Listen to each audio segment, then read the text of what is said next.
Bonjour à tous, c'est Emmanuel pour le French Libertarien, votre podcast hebdomadaire ultra-néolibéral.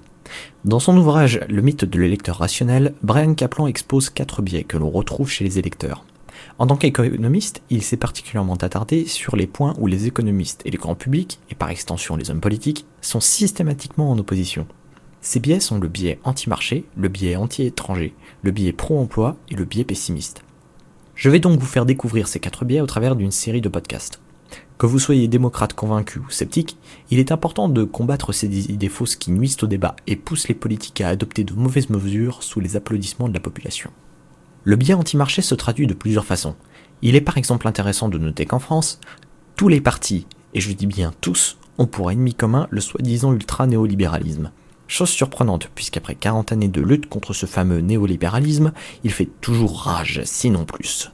Que le libéralisme et le marché soient utilisés comme bouc émissaire de tous les problèmes de nos sociétés en dit long sur leur perception par le public. Une illustration parfaite est la crise des subprimes, dont on nous rabâche sans cesse sur les plateaux TV et les tribunes des journaux que c'est dû au néo-turbo-giga-libéralisme américain. Est-ce que la crise a eu lieu à cause d'un manque de régulation ? J'en doute fort, mais il est malhonnête de prétendre que le secteur financier était un havre de libre marché dérégulé.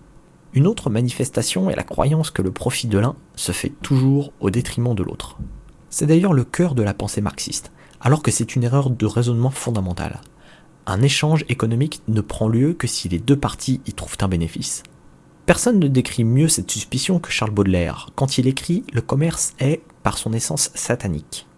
Que certains échanges économiques soient déséquilibrés et profitent plus à certains qu'à d'autres est tout à fait vrai, mais ce serait jeter le bébé avec l'eau du bain. De plus, comme l'argumente Peter Van Doren, ce que l'opinion perçoit comme des problèmes de marché entre guillemets sont souvent des problèmes de distribution, c'est-à-dire une situation initiale problématique qui handicape une personne dans ses échanges, et non un problème d'échange en soi. Là où les économistes reconnaissent qu'un marché mal régulé et une recherche de profit poussée à l'extrême peuvent avoir des incidences négatives, le public tente à percevoir le profit individuel comme mauvais en soi. L'échange marchand sera toujours regardé avec suspicion, alors qu'à l'opposé, l'action du gouvernement est toujours souhaitable, bénéfique, pleine de compassion et de bisous.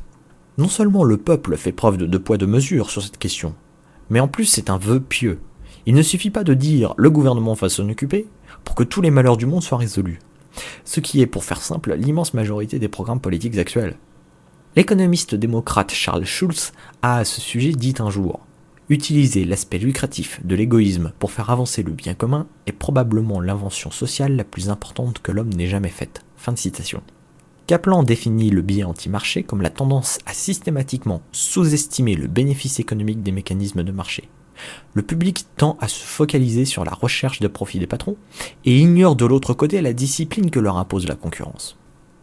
Je vois déjà les critiques arriver, prétendant que je défends une vision simpliste du monde où les marchés sont tout blancs, s'équilibrent tout seuls et où il suffit par magie de supprimer les gouvernements pour résoudre la faim dans le monde. C'est un raisonnement simpliste et c'est surtout très hypocrite. L'opinion populaire n'est pas mesurée et objective sur cette question, et ne serait-ce que tenter de formuler une opinion globalement favorable aux mécanismes de marché suffit pour entendre ce genre de critique caricaturale. Ce qui, en soi, est une parfaite manifestation du biais anti-marché. Si vous avez aimé ce podcast et que vous souhaitez en savoir plus sur les questions de liberté individuelle, n'hésitez pas à vous rendre sur le FrenchLibertarien.fr, où je publie régulièrement des traductions de textes ainsi que des réponses aux questions fréquemment posées.